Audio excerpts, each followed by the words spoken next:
I never knew there was a love like this before. Never had someone to show me a love like this before. I never knew there was a love like this before. Never had someone to show me a love like this before. I never knew there was a love like this before.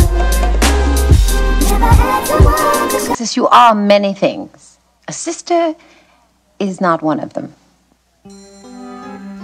There is a reason that you're interested in those Denver Carrington shares. I'd like to know what is that reason. A good businesswoman takes advantage of a good deal and doesn't question motives. I always question motives. That's how I've survived so long and so well. What's up, everyone? It's Books&Looks TV. Today, we are going to talk about the black scent. Disclaimer, I am not saying the examples in this video intended to appropriate black culture. This video is meant to examine the history and actions of the phenomenon in general. Furthermore, this video is not meant to depict black people as a monolith. I do not speak for all black people. Yet, I will examine as an individual black person the stereotypes used in mainstream society that often do depict black people as such, while simultaneously dehumanizing actual black people who possess such traits and or existence. For decades, the critics of American popular culture have been pointing to dominant stereotypes of African American women, the so-called controlling images, to use the expression coined by Patricia Hill Collins, resulting from slavery, racial segregation, white racism, and sexism, as well as, on the other hand, to significant marginalization or invisibility of black women in mainstream film and television productions. Viola Davis, during the Emmy ceremony in 2015, accepted the award for Best Drama Actress, stating, "The only thing that separates women of color from anyone else is opportunity. You cannot win an Emmy for roles that simply are not there." So here's to people who have redefined what it means to be beautiful, to be sexy, to be a leading woman, to be black. Both critics and viewers have expressed frustration and exhaustion with the lack of interesting, multidimensional, diverse, complex, psychologically authentic, and socially important roles for black women that would transgress the schematic and degrading controlling images of the welfare queen or the Jezebel stereotype, as stated by transgressing the controlling images of African American women performing black womanhood in contemporary American television series. When non-black people put on a black scent, they are often deemed as humorous and invited to the cookout. It's seemed as accepted without being vetted, led into safe spaces, and again, seem to benefit from black people. They may say offensive racial slurs, sleep with black men, and thus think they can speak on black experiences or social justice issues. Some may think that they are better than actual black women. Not only do they not seem to appreciate the culture, but often appropriate the culture. So today I would like to discuss non-black women in real life who benefit from adopting a black scent and, dare I say, cosplaying the black female body through surgery and or dress styles and or mannerism. But first, let's start off with some common definitions that will be used in this video essay. First of all, a black scent is a term used to describe imitation of African American vernacular English, also known as AAVE, by non-black people. She was like, "What's up?" I was like, "How are you doing?" She said, "Is this my seat?" I was like, seen as a form of cultural appropriation, as it can be used to perpetuate stereotypes and characters of black people. AAVE is a distinct dialect of English that has its own unique grammar, vocabulary, and pronunciation. It's spoken by many black people in the United States and has its own rich history and culture. When non-black people imitate AAVE, they are often doing it in a way that is stereotypical and offensive. They may exaggerate certain features of the dialect, or they may use it in a way that is mocking or disrespectful. For example, a non-black person might use a black scent to say things like y'all, finna. They may also use exaggerated pronunciation of certain words such as girl, baby. Black scents can be used in a variety of contexts, such as in comedy sketches, movies, TV shows, and music videos. It can also be used in everyday conversations. So I think it's important when we think of Black scent to not forget the history of mockery of Black people in the United States. So that's why I want to talk about the existence of minstrel shows and how it has evolved into digital blackface. The first minstrel shows were performed in 1830s New York by white performers with blackened faces.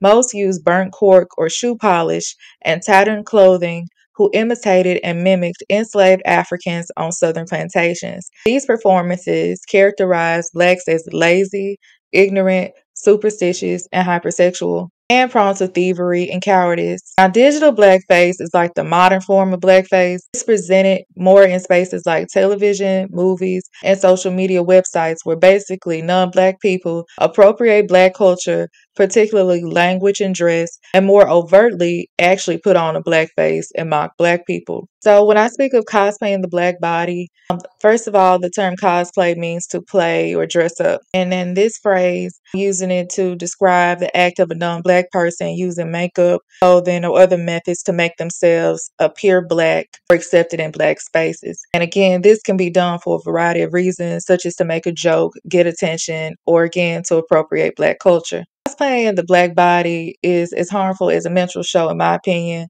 because it reinforces negative stereotypes about Black people. Again, people are not a monolith. I think it's very important to not trivialize the experiences of Black people who understand this phenomenon and who have faced racism and discrimination. In her chapter, Black Culture Without Black People, Monty Kai Johnson refers to appropriation as colonialism at the scale of the dancing body or the sacred ritual object, its life and dynamism reduced to a thing for consumption, a costume for play. And today I'm going to focus on women who often portray the Black scent. First up is Bon Qui Qui. Can I get my nails done?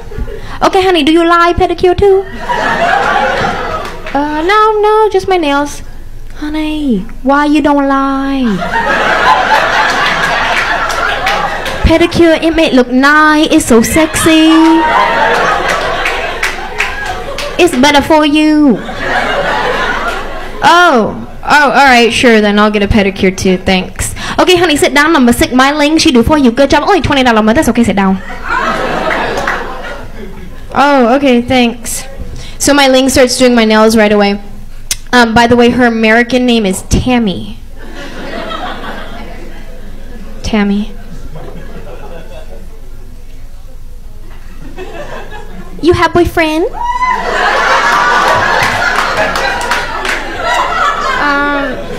No, I don't have a boyfriend. Honey, why you don't have? You look so pretty, like model, cheerleader, something pretty. You like long or short nail? Short nails, please, thanks. Oh, honey, that's why you don't have a boyfriend. I do for you, long better. Alright, fine, I'll have long nails, thanks. It's okay, honey, only $4 more, that's okay. Do you like crystal gel? What? Do you like crystal gel?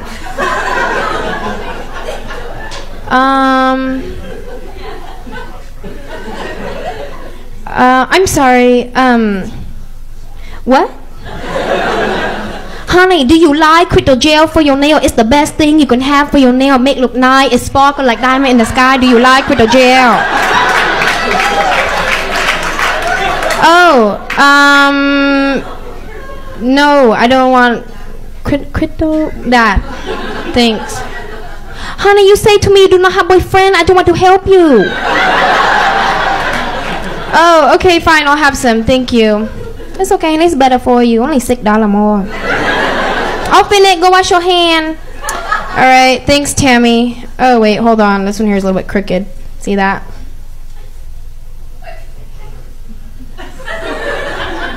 No, honey, that your finger do like that.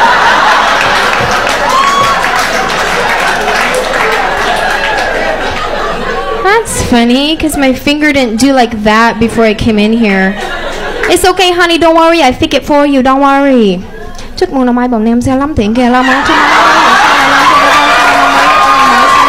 Bon Qui Qui is a fictional character played by comedian and actress Angela Johnson. She first appeared in November 2007 on the 13th season of the sketch comedy show Mad TV. In the sketch, Kwee is a rude and obnoxious fast food employee who argues with customers and repeatedly attempts to call security on customers with complicated orders.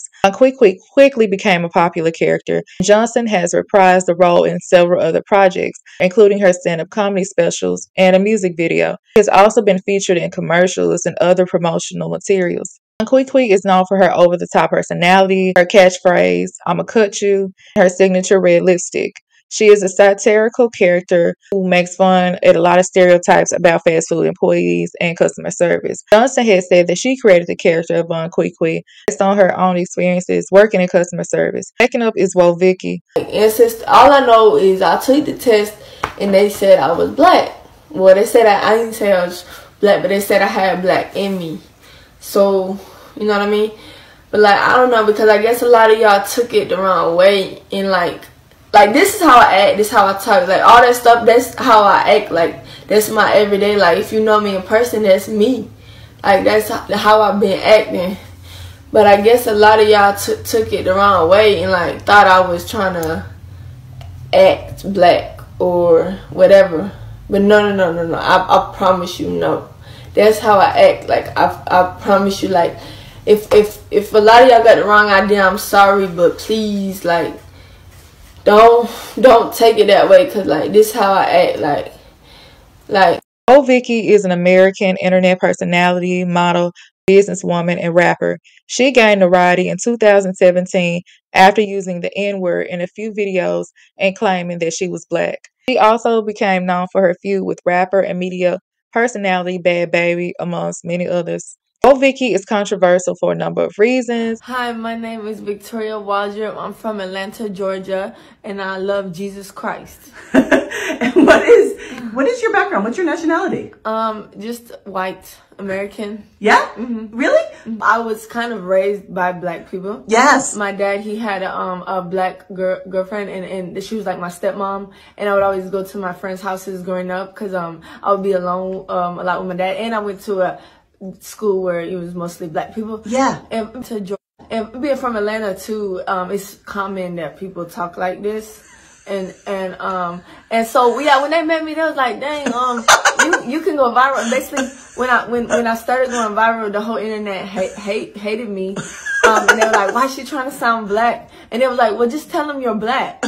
And so I started telling them I was black on the internet, and then the whole internet, but they took it the wrong way and they started hating me and that I was racist. But I'm not.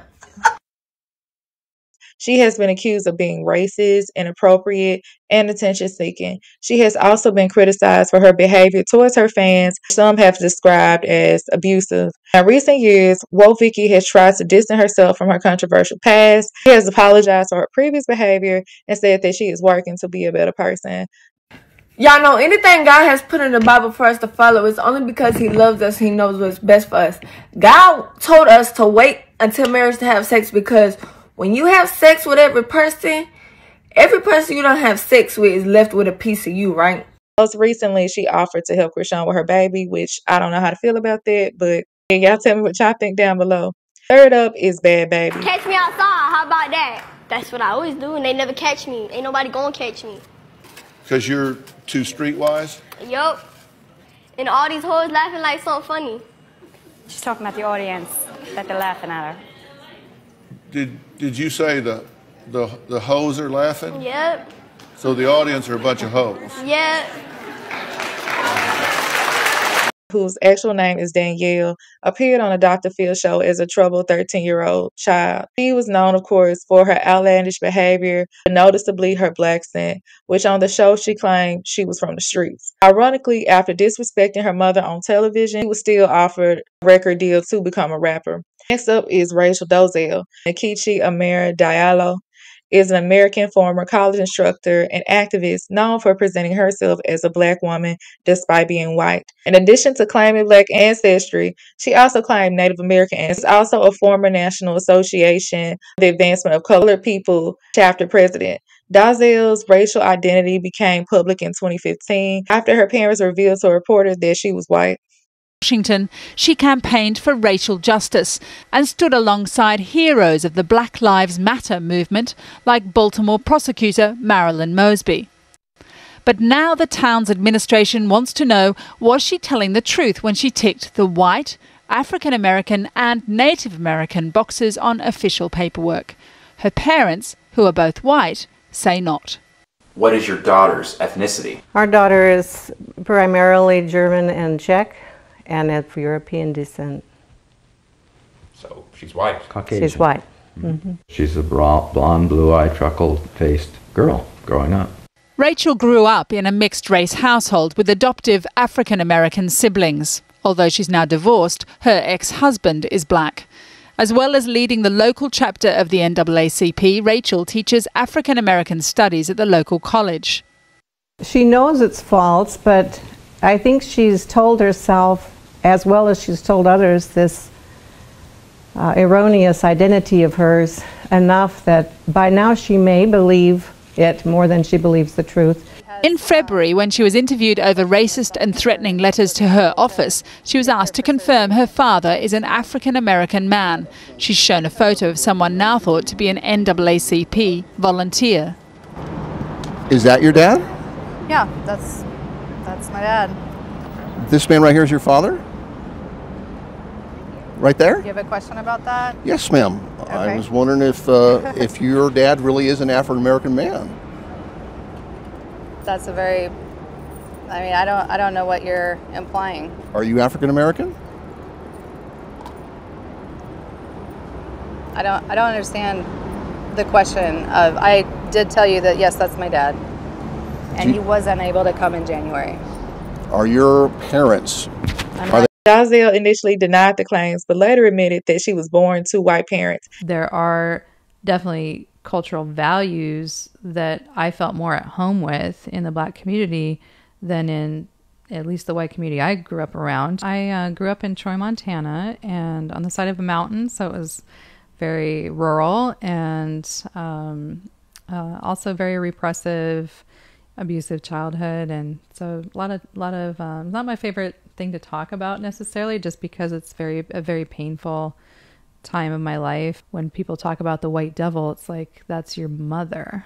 You know, in terms of somebody who is melanin deficient, who has evil intentions, I'm like, yeah, that person created a lot of pain. But in terms of like the fallout and knowing what you know now and how it unfolded, is there anything you would have done differently? Absolutely not, because and people think that maybe I'm just being stubborn when I say that, but it's like, literally what I did to cause it isn't what people think. What do you just say to someone though that says you don't show up in the world and you don't know what it's like to walk the walk of a black woman? That's not a good question. No. No.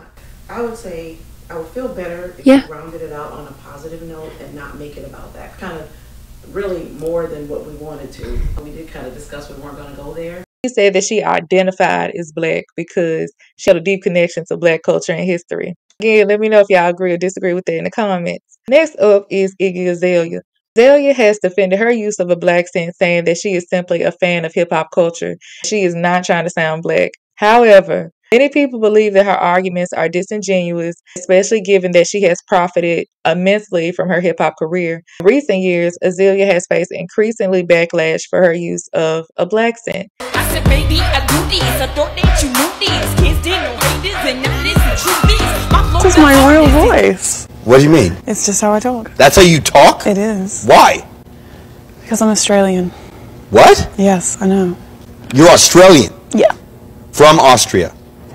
From Australia. And here you got fucking coon head ass T.I. Like, T.I., you out here trying to fucking promote this white bitch like. Wait, because Azealia Banks was 100% correct in that situation. And I know I usually don't talk about other rap girlies, but we've been having this discourse about cultural appropriation, and Iggy Azalea is one of the main culprits. Like, you couldn't make this up. You had this white girl from Australia rapping in a full black scent, channeling an iconic character who is full of privilege, and people just ate it up. In addition to that, you have rap icons like T.I. endorsing her. Meanwhile, she has lyrics referring to herself as a runaway slave master. Like, what? And let's not forget the blackfishing as of recent. And when Azealia was brought to tears and saying Iggy is not excellent, she does not want to share this culture, not only did a lot of the black community clown her, but Iggy got online and reduced her to a miserable, angry black woman. And said that black artists were succeeding in all genres, but Azealia wasn't because of her attitude. I'm sorry, Iggy, that wasn't your statement to make when you were succeeding because of privilege. She's problematic, but a broken clock is right twice a day. In 2021, she was accused of blackfishing in her music video for the song I Am the Strip Club. The video features Azealia with a dark tan, braids, and a grill, all of which are commonly associated with sectors of black culture. Next up is Lovely Mimi. Lovely Mimi, whose real name is Maya Luong, is a famous Instagram star known for her videos where she mimics different accents and performs the characters she has created. Luong first came to America from Vietnam in 1993 when she was still a toddler. Her family were refugees and settled in Silver Spring, Maryland. Luong says it was in the public school system that helped her form her personality. Hey, what's up, big mamacita? Long time no see. Come here, sentate, sentate. Hi, how are you? Yeah, hola, how you doing? I'm good, and you? Good.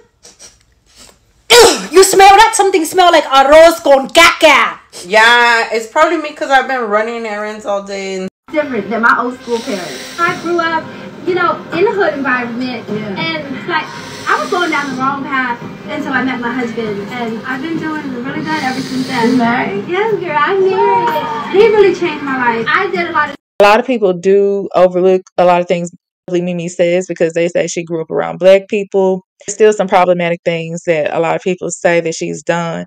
So since on February 20th, a clip of Mimi where she was rocking braids and a robe and she said, "Don't know nigga," and then stopped and realized she said the N-word on live. I don't know nigga. Ooh, I f***ed up. I'm so sorry. Ooh, I was getting mad. I was getting out of pocket. I don't know how to have. What's up, you guys? So there is a trending video going around right now of me slipping up and using the N-word, catching myself, and apologizing. Okay, so in this video, I was actually on a YouTube live and I was in a heated conversation talking about how I don't bring no anything around my children. And instead of saying that, I said, I don't bring no anything as N-word around my children. I did not use the N-word to try to be racist or to be offensive or derogatory or any of that. I had stopped using the N-word in my video publicly since 2015, okay? Because respectfully, a lot of people were offended. So for my entire career, I took it out of my vocabulary. Now, let's be real. Let's be real. There's a lot of celebrities that are not black that use it in their music. There's a lot of regular humans that are not black that use it on a daily basis. So to me, that's interesting. Again, you get upset and you say the N-word, but nonetheless, Mimi has been known for her videos on being quote unquote the hood Asian, where she would say she liked black men and BBC and how her husband was a fine, again, black man. Next up is Awkwafina. Awkwafina is an American actress, rapper, and comedian. She was born Nora Lum in Stony Brook, New York on June 2nd, 1988. She is of Korean and Chinese descent. Awkwafina rose to prominence in 2012. Her rap song, My Vag, became popular on YouTube. She released her debut album, Yellow Ranger, 2014, and appeared on the MTV comedy series Girl Code. Awkwafina has since starred in a number of films and television shows. And it's about getting her to respect you, right? Right now, she just thinks you're some like undeserving, clueless, gold digging. Yeah, I got it. You know, I'm open to the conversation. I think it, you know, it really is something that, I think is a little bit multifaceted and layered. And so, yeah. So I want to read some public opinion on Awkwafina. Someone says, I'm calling Bush on this thread. Awkwafina is from Queens and grew up around black people her whole life. Is Eddie Wong just profiting off of blackness too? It just doesn't hold up. In her everyday life, she doesn't do a poor imitation of AAVE, so why does she do it only for these roles? That is the problem. She's faking it, and it's disgusting. The problem is, we don't speak like that. It's grossly exaggerated, the same way Asians were depicted in the movies in the past, and that's why it's offensive.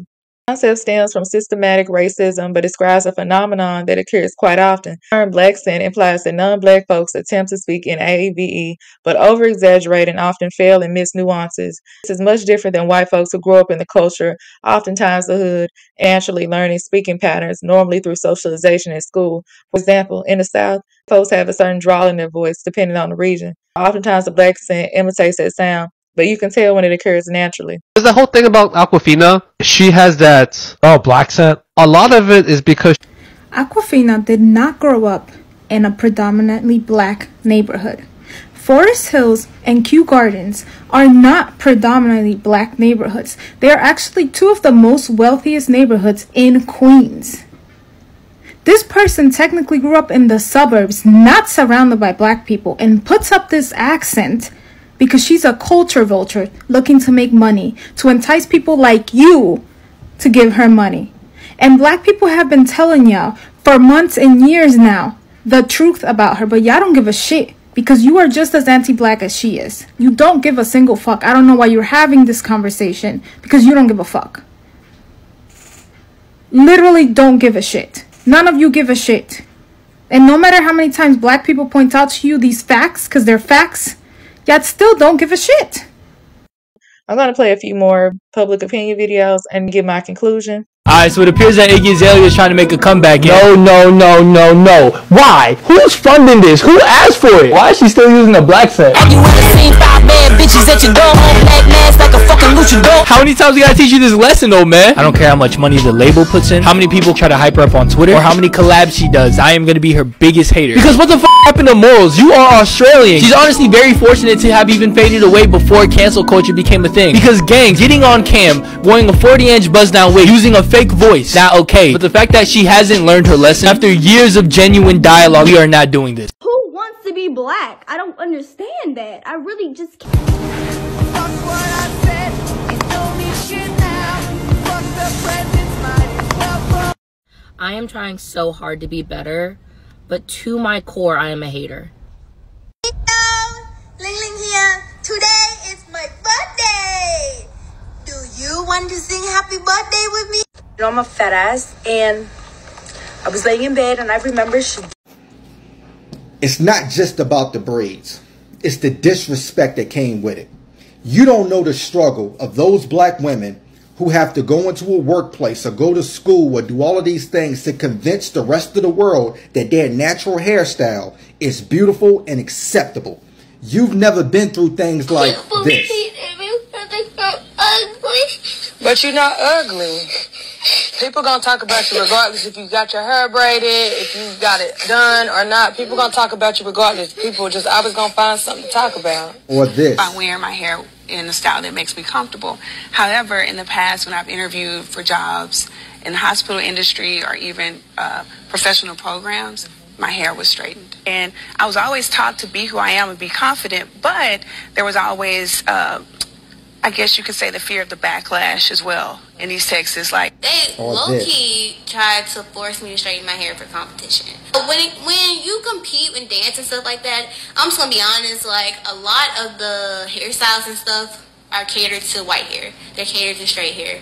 A lot of those hairstyles are not made for black women. Like they said, your hair needs to be in a high ponytail, everybody's hair. And I'm like, and so I said, I can't put my hair into a high ponytail. At the heart of misogynoir lies 4 tropes that have been used time and time again to rob black women of their agency and paint them in a monolithic image. I've already talked about these 2, so today I'm taking a look at the Jezebel, or the hypersexual black woman. Now don't get me wrong, there's no doubt that women worldwide have been and are still objectified and sexualized, especially in the media. But black women particularly have had to deal with all of that, plus fight against enduring stereotypes that were created to belittle their humanities, such as this one. The false belief belief that black women are overtly sexual and generally more lustful goes way back. You see, when 17th century European explorers traveled to Africa and found scantily clad natives, they misinterpreted their semi-nudity for lewdness. Although they were fascinated by the freedom and fluidity of African sexuality, they also projected their own racial ethnocentric beliefs on them, and so, for example, African polygamy and tribal dances became proof of uncontrolled sexual lust. Colonists then used this to justify slavery because, seeing as how they were civilized and rational, it only made sense that the barbaric Africans they saw with animal-like sexuality deserved to be subjugated. In their eyes, African men were brutes and potential rapists, and African women were whores. And thus, this racist and sexist ideology was used during slavery as a rationalization for the atrocities committed against enslaved folks. Black women were depicted by slave owners as not only being unsatisfied with black men, but also bearing an insatiable appetite for sex, hence the name Jezebel. If you don't know, in biblical history, Jezebel is the treacherous queen who's accused of having turned the heart of her husband, King Ahab, away from the worship of the one true God and righteous living. Her actions came to exemplify lust, and subsequently her name became synonymous with women who took advantage of men and engaged in lewd sexual acts. But not only was this stereotype created by the institution of slavery, it was also completely false. However, I'll get more into that in part 2.